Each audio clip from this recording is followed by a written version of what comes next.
Hello अस्सलाम वालेकुम। तो ये अब फाउंडेशंस ऑफ वाइकॉफ मेथड की लास्ट वीडियो है। इसमें हम जो है वो वॉल्यूम पैटर्न्स के बारे में पढ़ेंगे, जो हमें डिस्ट्रीब्यूशन, रीडिस्ट्रीब्यूशन, अक्यूमुलेशन और रीअक्यूमुलेशन रेंजेस के दौरान जो हमें वॉल्यूम पैटर्न्स मिलते हैं उसके बारे में हम लोग डीपली स्टडी करेंगे। ठीक है। तो ये वीडियो बहुत इंपॉर्टेंट है क्योंकि यही वीडियो आपकी आगे आने वाली वाइकॉफ मेथड, जो कि इंटरमीडिएट और एडवांस वाइकॉफ मेथड है, ये उसकी बेसिक्स हैं। ठीक है, ये उसकी फाउंडेशन है। तो ये वीडियो आपने बड़ी गौर से देखनी है। ठीक है। अच्छा, अब यहाँ पे मैंने जो है ये आपको जो सामने चार्ट दिख रहा है स्क्रीन पर, यहाँ पे मैंने डिस्ट्रीब्यूशन और रीडिस्ट्रीब्यूशन मार्क किए हुए हैं। ठीक है, ये आप चेक कर सकते हैं। मैंने डिस्ट्रीब्यूशन और रीडिस्ट्रीब्यूशन मार्क किए हुए हैं चार्ट के ऊपर। अब ये वाला जो है ये है हमारे पास डिस्ट्रीब्यूशन। ठीक है, ये है डिस्ट्रीब्यूशन और ये है हमारे पास डिस्ट्रीब्यूशन का वॉल्यूम। ठीक है, और ये वाला जो पार्ट है ये है हमारे पास रीडिस्ट्रीब्यूशन और ये है रीडिस्ट्रीब्यूशन का वॉल्यूम। ठीक है। अब आप ये बात याद रखिएगा कि डिस्ट्रीब्यूशन और रीडिस्ट्रीब्यूशन दोनों में हमें वॉल्यूम का एक यूनिक पैटर्न दिखने को मिलता है। वो पैटर्न होता है डब्ल्यू शेप और मल्टीपल डब्ल्यू शेप। ये देखें, ये डब्ल्यू वॉल्यूम जो है ये डब्ल्यू बना रहा है, आप चेक करें। ठीक है, डब्ल्यू बना रहा है। यहां भी आप देखें कि ये मल्टीपल डब्ल्यूज बना रहा है। ठीक है, या तो वो मल्टीपल डब्ल्यू बनाएगा या फिर डब्ल्यू बनाएगा। ठीक है ना, ये बात आपने याद रखनी है। डब्ल्यू लेटर जो है डब्ल्यू, ठीक है, या तो ये बनाएगा हमारे पास या फिर मल्टीपल डब्ल्यूज बनाएगा हमारे पास। ठीक है ना, मल्टीपल डब्ल्यूज बनाएगा। सही है। तो वॉल्यूम का पैटर्न कुछ ऐसा आपको दिखेगा। ठीक है। अब देखें डिस्ट्रीब्यूशन में, देखें डिस्ट्रीब्यूशन ये हमारे पास हो रही है, ये वाली डिस्ट्रीब्यूशन है। ठीक है, उसका वॉल्यूम जो है पहले हमारे पास यहां से वॉल्यूम स्टार्ट हुआ, ये पहले नीचे गया, फिर ऊपर गया, फिर नीचे गया, फिर ऊपर गया। ये डब्ल्यू शेप जो है वो डिस्ट्रीब्यूशन बना रहा है। और आप याद रखिएगा कि हमेशा डिस्ट्रीब्यूशन में और रीडिस्ट्रीब्यूशन में आपको इन दोनों सिनेरियो में आपको पीक्स, वॉल्यूम के पीक्स मिलेंगे। ठीक है ना, ये देखें, ये आपको पीक्स मिल रहे हैं यहाँ पे, मल्टीपल पीक्स मिलेंगे आपको इस तरह के। ये मल्टीपल पीक्स मिलेंगे वॉल्यूम के, अल्ट्रा हाई वॉल्यूम मिलेंगे आपको पीक्स के तौर पर। ठीक है ना, अल्ट्रा हाई वॉल्यूम जो है मैं आपको पहले पिछली वाली वीडियो में आपको बता चुका हूँ। ठीक है। इसी तरह यहां भी आपको जो जो कि रीडिस्ट्रीब्यूशन है ये वाला, इसमें भी देखें, इसमें वॉल्यूम जो है वो हमें डब्ल्यू शेप बनाता हुआ दिख रहा है, मल्टीपल डब्ल्यू शेप्स। ठीक है, आप ये चेक करें।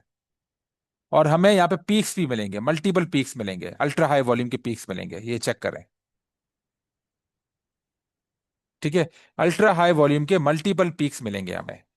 तो ये है हमारे पास डिस्ट्रीब्यूशन और रीडिस्ट्रीब्यूशन का वॉल्यूम पैटर्न। इसको आप चार्ट में आसानी से आप डिस्ट्रीब्यूशन और रीडिस्ट्रीब्यूशन एरियाज को देखें और वहां पे ये चीजें आप आइडेंटिफाई करें। ठीक है, तो आपको ज्यादा अच्छा समझ में आ जाएगा। अब मैं नीचे चलता हूं। अक्यूमुलेशन और रीअक्यूमुलेशन के दौरान, अक्यूमुलेशन और रीअक्यूमुलेशन में जो वॉल्यूम का पैटर्न होगा ना वो आपको वी शेप मिलेगा। ठीक है, वी शेप पैटर्न मिलेगा, वी शेप। अब ये देखें, ये मैंने यहाँ पे ये वाला जो मार्क किया है ये मैंने एक्यूमुलेशन मार्क किया है। ठीक है, और ये वाला जो है ये मैंने रीअक्यूमुलेशन मार्क किया है। ठीक है, अक्यूमुलेशन और रीअक्यूमुलेशन में दोनों में एक ही तरह का वॉल्यूम पैटर्न होता है और वो पैटर्न होता है वी शेप। अब देखें, ये जो अक्यूमुलेशन है इसका जो वॉल्यूम है वो ये वाला है। ठीक है, और जो रीअक्यूमुलेशन है उसका जो वॉल्यूम है वो ये वाला है। ठीक है, अभी आप देखेंगे कि दोनों में आपको वी शेप दिखता हुआ नजर आ रहा है। ठीक है, और यहाँ पे क्या होता है कि के ना वी शेप में कि वॉल्यूम पहले नीचे जाता है जब भी हमारे पास जो एक्यूमुलेशन रेंज हमारे पास डेवलप हो रही होती है, और फिर जब प्राइस जो है वो वॉल्यूम वो एक्यूमुलेशन रेंज के जब बाहर आती है, जब बाहर आती है तो वॉल्यूम आपको बढ़ता हुआ नजर आता है। ठीक है, जब प्राइस रेंज जो है वो वॉल्यूम जब भी प्राइस जो है वो रेंज के अंदर होती है, एक्यूमुलेशन रेंज के अंदर होती है, तो वॉल्यूम हमारा गिरता हुआ नजर आता है। ठीक है, और जब प्राइस जो है वो रेंज के बाहर जाती है, एक्यूमुलेशन रेंज के बाहर जाती है, तो वॉल्यूम हमें बढ़ता हुआ नजर आता है। ठीक है, तभी हमारे पास जो है ये वी शेप फॉर्म हो रहा है। तो एक्यूमुलेशन में वी शेप हमारे दिखते को मिलता है।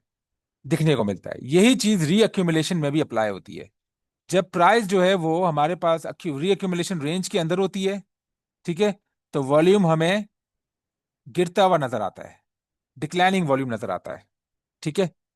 और जैसे ही प्राइस जो है वो रीअक्यूमुलेशन रेंज के बाहर जाती है, वॉल्यूम जो है वो हमें बढ़ता हुआ नजर आता है। चेक करें, इसी वजह से ये हमारे पास वी शेप फॉर्म हुआ है। तो आई होप आपको अक्यूमुलेशन और रीअक्यूमुलेशन की वॉल्यूम पैटर्न्स के बारे में पता चल गया होगा, और डिस्ट्रीब्यूशन और रीडिस्ट्रीब्यूशन के वॉल्यूम पैटर्न्स के बारे में भी आपको पता चल गया होगा।